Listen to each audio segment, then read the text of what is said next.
Welcome to the Gurukul Prep Daily Podcast in Hindi on 1st July. Daily update एक महत्वपूर्ण दिन। Canada दिवस 1 जुलाई।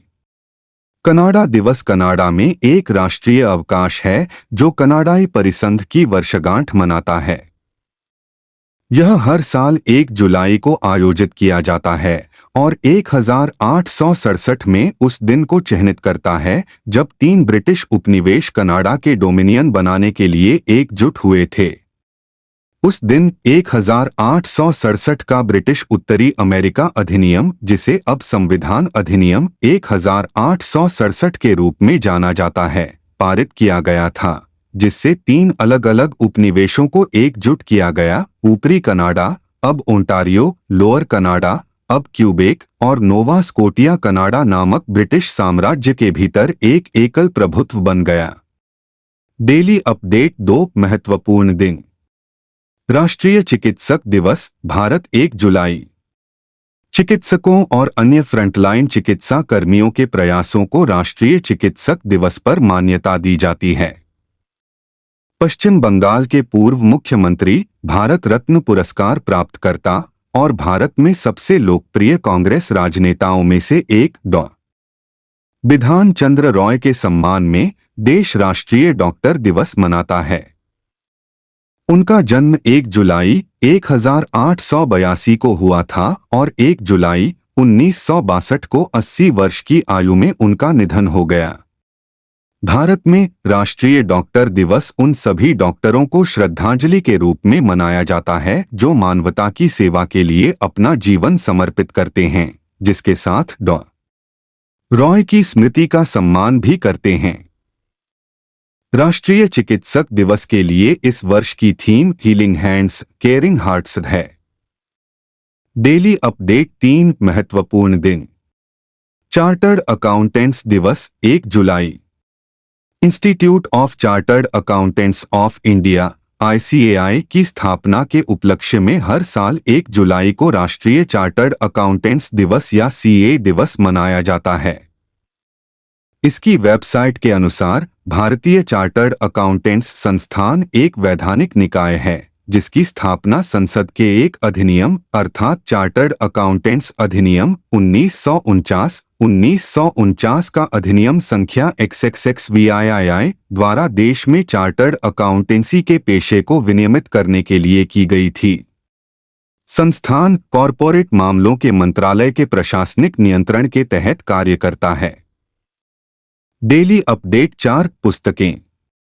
PM Modi ने पूर्व उपराष्ट्रपति वेंकैया नायडू के जीवन पर लिखी 3 किताबों का विमोचन किया। प्रधानमंत्री नरेंद्र मोदी ने 30 जून को भाजपा के दिग्गज नेता के 75वें जन्मदिन से पहले पूर्व उपराष्ट्रपति एम वेंकैया नायडू के जीवन और यात्रा पर आधारित 3 पुस्तकों का विमोचन किया। प्रधानमंत्री ने द हिंदू हैदराबाद संस्करण के पूर्व resident editor S Nagesh Kumar द्वारा लिखित जीवनी Venkaiah Naidu life in service का विमोचन करने में अपनी खुशी व्यक्त की। पीएम मोदी द्वारा जारी की गई 2 अन्य पुस्तकों में celebrating Bharat the mission and message of M Venkaiah Naidu as 13th vice president of India, Bharat के उपराष्ट्रपति के पूर्व सचिव IV सुब्बा राव द्वारा संकलित एक फोटो संग्रह और संजय किशोर द्वारा लिखित तेलुगु में एक सचित्र जीवनी Mahaneta life and journey of M Venkaiah Naidu शामिल हैं। डेली अपडेट 5 विविध।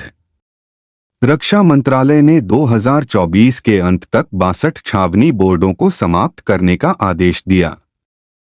रक्षा मंत्रालय ने 2024 के अंत तक सभी 62 छावनी बोर्डों को समाप्त करने, उन्हें सैन्य स्टेशनों में बदलने और नागरिक क्षेत्रों को राज्य नगर निकायों में एकीकृत करने का आदेश दिया है।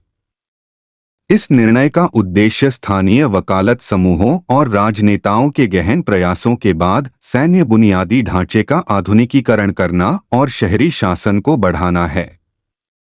नागरिक और सैन्य क्षेत्रों को अलग करने के रक्षा मंत्रालय के निर्देश में नागरिक क्षेत्रों में अपर्याप्त नगरपालिका सेवाओं के लंबे समय से चले आ रहे मुद्दों को संबोधित किया गया है, जो अक्सर वित्तीय बाधाओं के कारण पीड़ित होते हैं।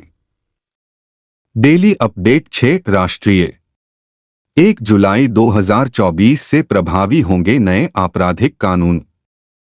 3 नए आपराधिक कानून भारतीय न्याय संहिता 2023, भारतीय नागरिक सुरक्षा संहिता 2023 और भारतीय साक्ष्य अधिनियम 2023 1 जुलाई से लागू होंगे।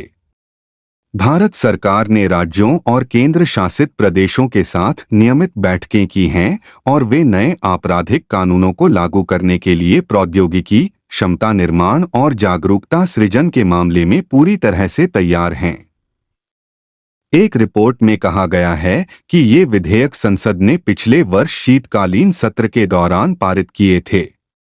इन कानूनों का उद्देश्य सभी के लिए अधिक सुलभ, सहायक और कुशल न्याय प्रणाली बनाना है। डेली अपडेट 7 योजनाएं और समितियां। सांख्यिकी और कार्यक्रम कार्यान्वयन मंत्रालय ने नया जीडीपी आधार वर्ष खोजने के लिए पैनल बनाया।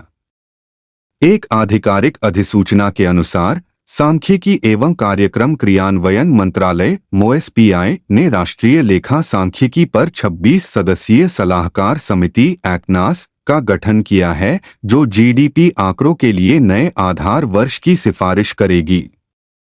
इंस्टीट्यूट ऑफ इकोनॉमिक ग्रोथ के पूर्व प्रोफेसर विश्वनाथ गोल्डर की अध्यक्षता में एक्नास मुद्रास्फीति के लिए थोक मूल्य सूचकांक (WPI), उपभोक्ता मुद्रास्फीति के लिए उपभोक्ता मूल्य सूचकांक (CPI) और औद्योगिक विकास सूचकांक (IIP) जैसे प्रमुख सूचकांकों के साथ जीडीपी के संरेखण का भी पता लगाएगी।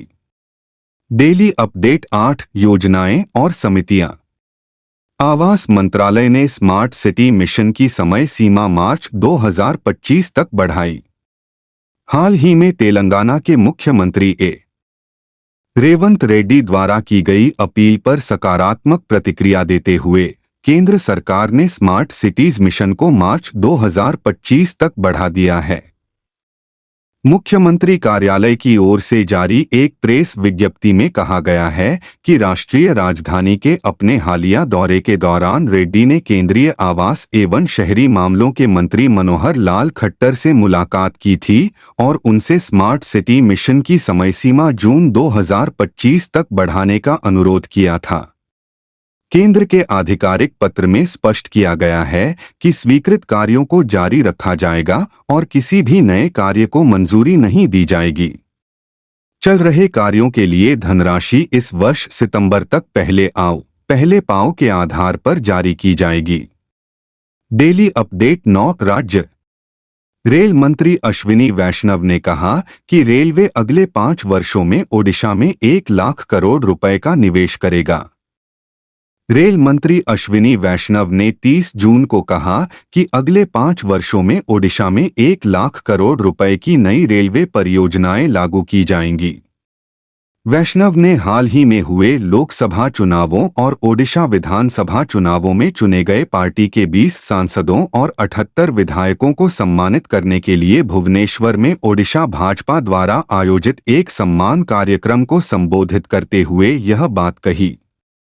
केंद्रीय मंत्री ने कहा कि रेल बजट में ओडिशा के लिए आवंटन यूपीए सरकार के कार्यकाल के दौरान 800 करोड़ रुपए से बढ़ाकर मोदी सरकार के दौरान 10,000 करोड़ रुपए से अधिक कर दिया गया है।